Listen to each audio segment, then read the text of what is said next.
اعوذ باللہ من الشیطان الرجیم بسم اللہ الرحمن الرحیم رب اشرح لی صدری ویسر لی امری واحلل عقدۃ من لسانی یفقہوا قولی رب زدنی علما۔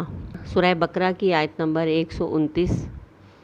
ربنا، اے ہمارے رب، وبعث بھیج، فیہم ان میں، اے ہمارے رب ان میں بھیج، رسولاً ایک پیغمبر، منہم انہی میں سے، یتلو وہ پڑھے، علیہم اوپر ان کے، آیاتکا تیری آیات، ویعلمہم الکتابا اور سکھائے ان کو کتاب، والحکمتا اور حکمت، ویزکیہم اور انہیں پاک کرے، انکا بے شک تو، انتا تو ہی ہے، عزیز غالب حکیم حکمت والا، انت العزیز الحکیم تو ہی ہے، غالب ہے، حکمت والا ہے۔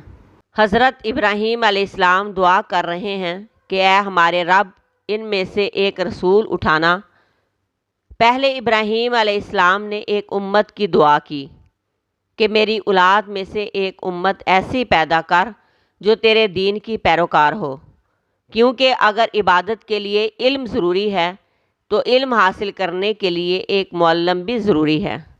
ابراہیم علیہ السلام نے اپنے رب سے دعا کی کہ اے میرے رب میری اولاد میں ایک رسول بھیجنا، ان کی ہدایت کا انتظام کرنا، جو ان پر تیری آیات پڑھے، یعنی آیات میں کائنات میں غور و فکر کرا کے رب کی پہچان کروانا، اور قرآن کی آیات پڑھ کر سنانا دونوں طرح شامل ہے، اور ان کو کتاب اور حکمت کی تعلیم بھی دے، پڑھ کر سنانے کے ساتھ ساتھ ان کو ان کے معنی اور مطلب بھی سمجھائے، حکمت بھی سکھائے۔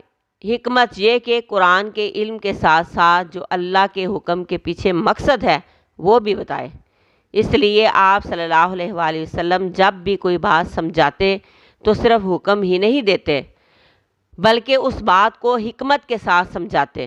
مثلاً ایک شخص آپ صلی اللہ علیہ وآلہ وسلم کے پاس آیا اور کہنے لگا کہ میں سارے کام چھوڑ سکتا ہوں لیکن زنا نہیں چھوڑ سکتا، تو آپ صلی اللہ علیہ وآلہ وسلم نے جواب میں اسے یہ نہیں کہا کہ اگر نہیں چھوڑو گے تو سزا ملے گی، بلکہ آپ نے یوں کہا کہ کیا تم پسند کرو گے کہ تمہاری بہن کے ساتھ کوئی ایسا کرے؟ کہنے لگا نہیں، یہ تو میں نہیں پسند کروں گا۔ فرمایا اچھا تمہاری ماں کے ساتھ کوئی ایسا کرے؟ کہنے لگا نہیں، میں یہ بھی پسند نہیں کروں گا۔ فرمایا کہ اگر کوئی تمہاری بیٹی کے ساتھ ایسا کرے؟ کہنے لگا نہیں، میں تو یہ نہیں چاہوں گا۔ آپ صلی اللہ علیہ وآلہ وسلم نے فرمایا کہ پھر تم کسی دوسرے کی ماں، بہن، بیٹی کے لیے ایسا کیوں پسند کرتے ہو؟ وہ آدمی بولا کہ آج کے بعد میں یہ کام نہیں کروں گا۔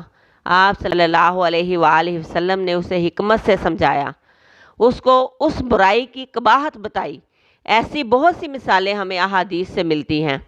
اچھے کاموں کے اچھے نتائج اور اثرات بتانا اور برے کاموں کے برے نتائج اور اثرات بتانا، حکمت سے سمجھانا، یہ نبی صلی اللہ علیہ وآلہ وسلم کا طریقہ تھا۔ حکمت سے سمجھانا، اچھے کاموں کے اچھے نتائج اور اثرات، اور برے کاموں کے برے نتائج اور اثرات حکمت سے سمجھائے۔